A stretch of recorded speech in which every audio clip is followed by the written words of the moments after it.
જય દ્વારકાધીશ મિત્રો, જે સ્ત્રી 7 વર્ષ પહેલાં તેને છોડી દીધો હતો તે જ પ્રસ્તુતિ ખંડમાં પાછી ફરી અને નવજાત બાળકની ઘૂંટી પરનું નિશાન જોઈને ડૉક્ટર અર્જુનની દુનિયા થંભી ગઈ. અર્જુન મહેરા એ રાત ક્યારેય ભૂલી શકે તેમ નહોતો. એટલા માટે નહીં કે તે વધુ એક સફળ ડિલિવરી હતી, એટલા માટે પણ નહીં કે માતા અને બાળક બંને જિંદગીની ખાઈમાંથી પાછા ફર્યા હતા, પરંતુ એટલા માટે કારણ કે એ રાત્રે એક નાના અમથા જન્મ નિશાન બર્થમાર્કે એ તેના 7 વર્ષ જૂના ધાને ફરી તાજો કરી દીધો હતો. પરંતુ તે પળ સુધી પહોંચતા પહેલાં આ વાર્તાની શરૂઆત ઘણા સમય પહેલાંથી થાય છે. એ દિવસોથી જ્યારે અર્જુન માત્ર એક હોનહાર મેડિકલ સ્ટુડન્ટ હતો, શાંત, ગંભીર, હંમેશા પુસ્તકોમાં ડૂબેલો રહેતો, ક્લાસમાં સૌથી આગળ, પ્રોફેસરનો માનીતો અને બાકીના વિદ્યાર્થીઓ માટે એક રહસ્ય. લોકો કહેતા હતા, અર્જુનને કોઈની સાથે કોઈ લેવા દેવા નથી, તેને બસ ડૉક્ટર બનવું છે. કદાચ દુનિયાની નજરમાં આ સાચું હતું, પણ સંપૂર્ણપણે નહીં, કારણ કે અર્જુનનું હૃદય પણ ધબકતું હતું અને તે માત્ર એક જ નામ માટે ધબકતું હતું, વૈષ્ણવી. બે અલગ દુનિયાઓનું મિલન. વૈષ્ણવી અર્જુનની દુનિયાથી બિલકુલ અલગ હતી. જ્યાં અર્જુન ઓછો બોલતો હતો, ત્યાં વૈષ્ણવી હસીને આખી જગ્યા ભરી દેતી હતી. જ્યાં અર્જુન દરેક વસ્તુને નિયમ, સમય અને શિસ્તથી જોતો હતો, ત્યાં વૈષ્ણવી જિંદગીને દિલથી જીવતી હતી. તે નર્સિંગ સ્ટુડન્ટ હતી, ચુસ્ત, દયાળુ, સૌની મદદ કરનારી. હોસ્પિટલના ઘોઘાટ, ભાગદોડ અને તણાવ વચ્ચે પણ જો કોઈ શ્રીમત વહેંચી શકતું હોય તો તે વૈષ્ણવી હતી. તેમની પહેલી અસલી મુલાકાત કોઈ ફિલ્મી સીન જેવી નહોતી. ન તો વરસાદ હતો, ન તો સ્લો મોશન, ન કોઈ રોમાન્ટિક સંગીત. બસ દર્દીઓથી ભરેલી એક એમરજન્સી નાઇટ હતી. એક ઘાયલ બાળકને હોસ્પિટલ લાવવામાં આવ્યું. ચારે બાજુ અફરાતફરી હતી. ડૉક્ટર, ઇન્ટર્ન, નર્સ બધા પોતપોતાની જગ્યાએ દોડી રહ્યા હતા. અર્જુન બાળકને સ્ટેબલ કરવામાં લાગેલો હતો અને પાસે જ વૈષ્ણવી એ ડરેલા બાળકોનો હાથ પકડીને તેને સાંત્વના આપી રહી હતી. થોડી સેકન્ડો માટે તેમની નજરો મળી. થાક હતો, તણાવ હતો, પરંતુ એ એક પળમાં એક અજીબ પ્રકારનો ભરોસો પણ હતો. એ દિવસ પછી જાણે કિસ્મતે તેમને વારંવાર એકબીજાના રસ્તામાં લાવીને ઊભા કરી દીધા. ક્યારેક લાઇબ્રેરીમાં, ક્યારેક કેફેટેરિયામાં, તો ક્યારેક હોસ્પિટલની નાઇટ ડ્યુટીમાં. ધીમે ધીમે તેઓ સાથે કોફી પીવા લાગ્યા, પછી લાંબી વાતો થવા લાગી અને પછી એકબીજાની આદત પડી ગઈ. મેડિકલ કોલેજના રસ્તાઓ પર લોકો તેમને પરફેક્ટ કપલ કહેવા લાગ્યા.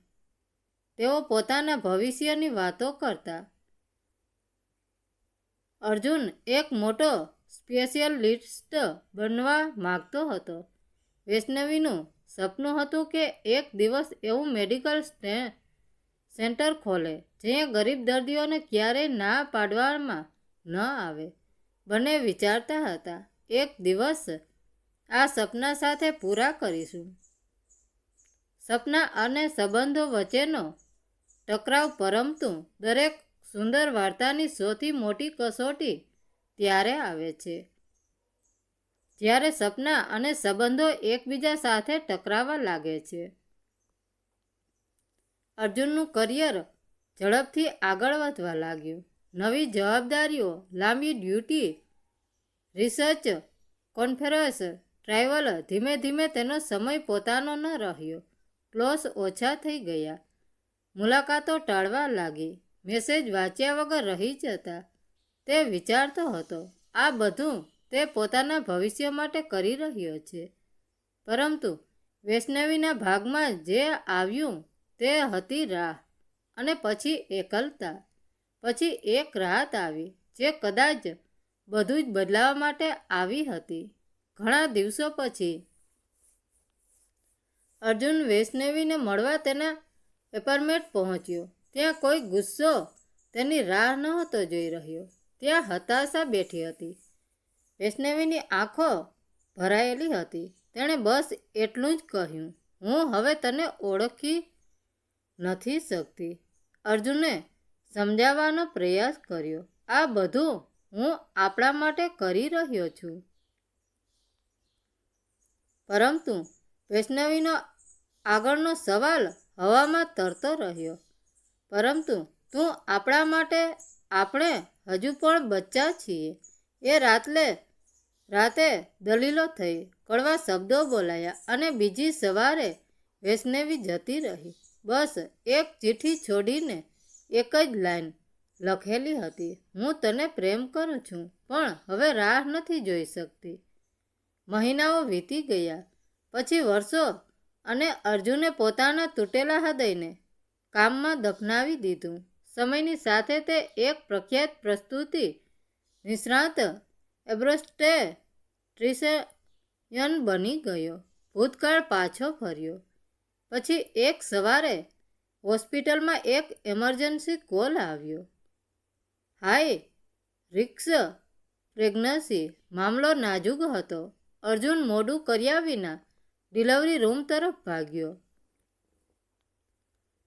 પરંતુ જેવો તેણે દરવાજો ખોલ્યો, તેની દુનિયા થંભી ગઈ. પલંગ પર જે સ્ત્રી સૂતી હતી તે કોઈ અજાણી નહોતી. તે વૈષ્ણવી હતી. 7 વર્ષ પછી તેની જ સામે પીડાથી તૂટેલી શ્વાસ સાથે લડતી. એ પળે અર્જુન માત્ર એક ડૉક્ટર નહોતો રહ્યો, પરંતુ મશીનોએ અલાર્મ વગાડ્યું. માતા અને બાળક બંને જોખમમાં હતા. અર્જુનને પોતાનું હૃદય એક બાજુ મૂકીને પોતાના હાથ પર ભરોસો કરવો પડ્યો. વૈષ્ણવીએ તેને જોયો. આંખોમાં આંસુ હતા, હોઠ ધ્રુજ્યા, અને તેણે એક જ શબ્દ કહ્યો, સોરી. અર્જુને એ જ કહ્યું એના માટે તેણે પોતાની આખી જિંદગી સમર્પિત કરી દીધી હતી. એક જીવ બચાવવો. અને પછી થોડી જ પળોમાં એક નવજાત બાળકના રડવાનો પહેલો અવાજ રૂમમાં ગુંજી ઉઠ્યો. બધાને લાગ્યું સૌથી કઠિન સમય વીતી ગયો. અસલી તોફાનની શરૂઆત. પરંતુ અર્જુન માટે અસલી તોફાન તો હવે શરૂ થવાનું હતું. કારણ કે જ્યારે તેણે એ બાળકને પોતાના હાથમાં લીધું, ત્યારે તેની નજર બાળકની ઘૂંટી પર ગઈ, અને ત્યાં તેણે જે જોયું તેણે તેના પગ નીચેથી જમીન ખેંચી લીધી. એક નાનકડું જન્મ નિશાન, ખૂબ જ પરિચિત, ખૂબ જ અસંભવ, ખૂબ જ ખતરનાક. અને એ જ પળે અર્જુન સમજી ગયો, વૈષ્ણવી માત્ર ભૂતકાળ બનીને પાછી નહોતી આવી. તે પોતાની સાથે એક એવું રહસ્ય લાવી હતી જે બધું જ બદલી શકે તેમ હતું. અર્જુનના હાથ જે ક્યારેય સૌથી જટિલ સર્જરીઓ વખતે પણ નહોતા ધ્રુજ્યા, તે આજે કંપી રહ્યા હતા. નવજાત બાળકની ડાબી ઘૂંટી પર એક નાનકડો ઘેરા લાલ રંગનો અર્ધચંદ્રાકાર ડાઘ હતો. આ કોઈ સામાન્ય નિશાન નહોતું. આ બરાબર એવું જ નિશાન હતું જે અર્જુનની પોતાની ડાબી ઘૂંટી પર હતું, અને જે તેના સર્વગ્રસ્ત પિતાને પણ હતું. મેડિકલ સાયન્સ જેને રેરે જેનેટિક માર્કર, દુર્લભ આનુવંશિક નિશાન કહે છે, તે અર્જુનના વંશની એક અનોખી ઓળખ હતી. પરંતુ તેનું મેડિકલ મગજ આ વાત સ્વીકારવા તૈયાર નહોતું. 7 વર્ષ. તેઓ 7 વર્ષ પહેલા અલગ થયા હતા. ગણિતિક અને જૈવિક રીતે આ બાળક તેનું હોવું સંપૂર્ણપણે અશક્ય હતું. અર્જુનના મનમાં સવાલોનું વાવાઝોડું ઉમટી પડ્યું. શું વૈષ્ણવીએ કોઈ બીજા સાથે લગ્ન કર્યા હતા જેને આવું જ નિશાન હોય?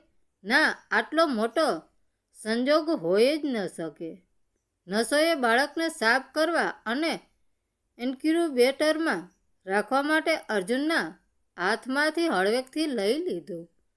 અર્જુન યંત્રવંત પલંગ તરફ વળ્યો, જ્યાં વૈષ્ણવી હવે ધીમે ધીમે ભાનમાં આવી રહી હતી. તેનો ચહેરો નિસ્તેજ હતો, પરંતુ શ્વાસ હવે નિયમિત હતા. અર્જુને એક ડૉક્ટરનો પ્રોટોકોલ ભૂલીને ધીમેકથી વૈષ્ણવીનો હાથ પકડી લીધો. વૈષ્ણવી, અર્જુનનો અવાજ ગળગળો થઈ ગયો હતો. તે બાળકની ઘૂંટી પર પેલું નિશાન, આ કેવી રીતે શક્ય છે? 7 વર્ષથી આપણે મળ્યા નથી. વૈષ્ણવીએ ભારે પાપણો ખોલી. તેની આંખોમાં આંસુ હતા, પણ હોઠ પર એક વિચિત્ર શાંતિ હતી.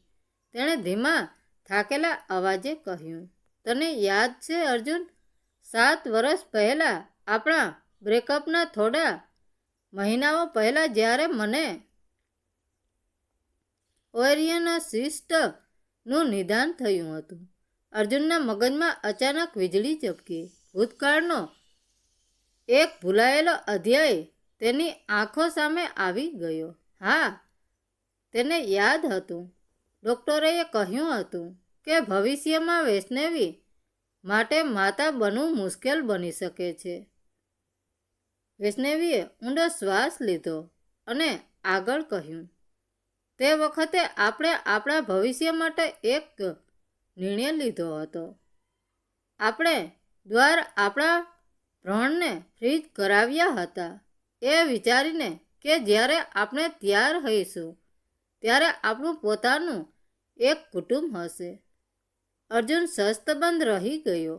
અલગ થયા પછી પોતાના કરિયરની આંધળી દોડમાં અને તૂટેલા દિલના દર્દમાં તે આ વાત સાવ ભૂલી જ ગયો હતો. તેને લાગ્યું હતું કે વૈષ્ણવીએ એ ક્લિનિકમાંથી તે ફ્રીઝ કરેલા એમ્બ્રોયસ નાશ કરાવી દીધા હશે. તે તેમને સાચવી રાખ્યા હતા. અર્જુનના અવાજમાં અવિશ્વાસ અને દર્દનું મિશ્રણ હતું. વૈષ્ણવીની આંખોમાંથી એક આંસુ સરી પડ્યું. હું તારાથી અલગ થઈ ગઈ અર્જુન, કારણ કે હું તારા કરિયરને વચ્ચે નહોતી આવવા માગતી. મેં ક્યારેય બીજા કોઈને પ્રેમ નથી કર્યો. થોડા સમય પહેલાં ડૉક્ટરે મને કહ્યું કે મારી પાસે માતા બનવાની આ છેલ્લી તક છે અને મારે મારું બાળક જોઈતું હતું. આપણું બાળક. રૂમમાં મશીનોના બીપ બીપ અવાજ વચ્ચે એક ભયાનક શાંતિ છવાઈ ગઈ. જે કરિયર, જે હોસ્પિટલ અને જે સફળતા પાછળ અર્જુને પોતાની આખી યુવાની ખપી નાખી હતી, તે બધું જ આજે એ નવજાત બાળકના પહેલા રુદન સામે સાવ હોમણું લાગી રહ્યું હતું. અર્જુને બંને હાથોથી પોતાનો ચહેરો ઢાંકી દીધો અને તેના ખંભા ધ્રુજવા લાગ્યા. એક ડૉક્ટર જેણે હજારો લોકોના જીવ બચાવ્યા હતા, તે આજે પોતાની જિંદગીની સૌથી મોટી ભેટ સામે લાચાર અને તૃણી અનુભવી રહ્યો હતો. આંસુ લૂછતા અર્જુન વૈષ્ણવીની નજીક ગયો. 7 વર્ષથી દબાવી રાખેલો પ્રેમ આજે આંસુઓ બનીને વહી રહ્યો હતો. મને માફ કરજે વૈષ્ણવી. અર્જુનનો અવાજ ભરાઈ આવ્યો હતો. મારા અહંકાર અને મહત્કાંક્ષામાં મેં તને, આપણા પ્રેમને અને આટલી મોટી ખુશીને ગુમાવી દીધી હતી. પણ તે આપણા પ્રેમને જીવંત રાખ્યો. વૈષ્ણવીએ શ્રીમત કર્યું. એક થાકેલું પણ સંતોષભર્યું શ્રીમત. અર્જુન, મેં આ બાળક માટે તને ક્યારેય પરેશાન કરવા નહોતું વિચાર્યું. હું માત્ર મારી માતૃત્વની ઝંખના પૂરી કરવા માગતી હતી. પણ કદાચ ભગવાનની મરજી કંઈક અલગ જ હતી. આજે જ્યારે તું જ આ બાળકની ડિલિવરી કરાવી રહ્યો હતો ત્યારે મને લાગ્યું કે આ માત્ર સંજોગ નથી. અર્જુને હળવેકથી વૈષ્ણવીના કપાળ પર ચુંબન કર્યું. આ સંજોગ નથી વૈષ્ણવી, આ નિયતિ છે. આ બાળક આપણને ફરીથી ભેગા કરવા માટે જ આવ્યું છે. એટલામાં નર્સ ઇન્ક્યુબેટર પાસેથી આવી અને હળવેકથી અર્જુનના ખભા પર હાથ મૂક્યો. ડૉક્ટર સાહેબ, બાળક હવે એકદમ સ્વસ્થ છે. વજન પણ બરાબર છે. તમે ઈચ્છો તો તેને લઈ શકો છો. અર્જુન ઊભો થયો. તેના પગ હવે ધ્રુજતા નહોતા. તે ધીમા પગલે ઇન્ક્યુબેટર પાસે ગયો. તેણે હળવેકથી એ નાનકડા જીવને પોતાના હાથમાં લીધો. બાળકની આંખો બંધ હતી, પણ તેનું નાનકડું મોઢું કંઈક શોધી રહ્યું હતું. અર્જુનની આંખો ફરીથી ભીની થઈ ગઈ. આ તેનું લોહી હતું, તેનો અંશ હતો. તે બાળકને લઈને વૈષ્ણવી પાસે આવ્યો. તેણે બાળકને વૈષ્ણવીની બાજુમાં સુવડાવ્યું. વૈષ્ણવીએ પોતાનો થાકેલો હાથ બાળકના માથા પર ફેરવ્યો. એ સ્પર્શમાં એટલો પ્રેમ હતો કે અર્જુનને લાગ્યું કે દુનિયાની બધી જ ખુશીઓ આ નાનકડા ઓરડામાં સમાઈ ગઈ છે. અર્જુન, વૈષ્ણવીએ ધીમેથી કહ્યું, આપણે આનું નામ શું રાખીશું? અર્જુને થોડીવાર વિચાર્યું. પછી તેની નજર વૈષ્ણવીની આંખોમાં મળી. આર્યન, અર્જુને કહ્યું. એનો અર્થ થાય છે યોદ્ધા. આ બાળકે જન્મ લેતા પહેલાં જ સંઘર્ષ કર્યો છે અને તે આપણા પ્રેમનો વિજય છે. વૈષ્ણવીએ શ્રીમત સાથે સંમતિ આપી. આર્યન ખૂબ સરસ નામ છે. થોડા દિવસો પછી વૈષ્ણવી અને આર્યનને હોસ્પિટલમાંથી રજા મળી. અર્જુને તેમને પોતાના ઘરે લાવ્યો. 7 વર્ષથી જે ઘર માત્ર એક મકાન હતું, તે આજે ફરીથી ઘર બની ગયું હતું. આર્યનના રડવાના અવાજ અને વૈષ્ણવીની હાજરીથી ઘરના ખૂણે ખૂણામાં જીવંતતા આવી ગઈ હતી. અર્જુને પોતાના કરિયર અને પરિવાર વચ્ચે સંતુલન જાળવવાનું શીખી લીધું. તે હજુ પણ એક સફળ સર્જન હતો, પણ હવે તે એક પ્રેમાળ પિતા અને પતિ પણ હતો. દરરોજ સાંજે હોસ્પિટલથી પાછા ફર્યા પછી તે આર્યનને રમાડતો અને વૈષ્ણવી સાથે સમય વિતાવતો. એક સાંજે ત્રણેય બગીચામાં બેઠા હતા. અર્જુને આર્યનને હવામાં ઉછાળ્યો અને આર્યન ખિલખિલાટ હસી પડ્યો. અર્જુને વૈષ્ણવી તરફ જોયું. વૈષ્ણવી અર્જુનને કહ્યું, મને હજુ પણ વિશ્વાસ નથી આવતો કે આ બધું સાચું છે. મને લાગે છે કે હું કોઈ સપનું જોઈ રહ્યું છું. વૈષ્ણવીએ અર્જુનનો હાથ પકડી લીધો. આ સપનું નથી અર્જુન, આ આપણી વાસ્તવિકતા છે અને આપણે આ વાસ્તવિકતાને પ્રેમ અને ખુશીથી સજાવવાની છે.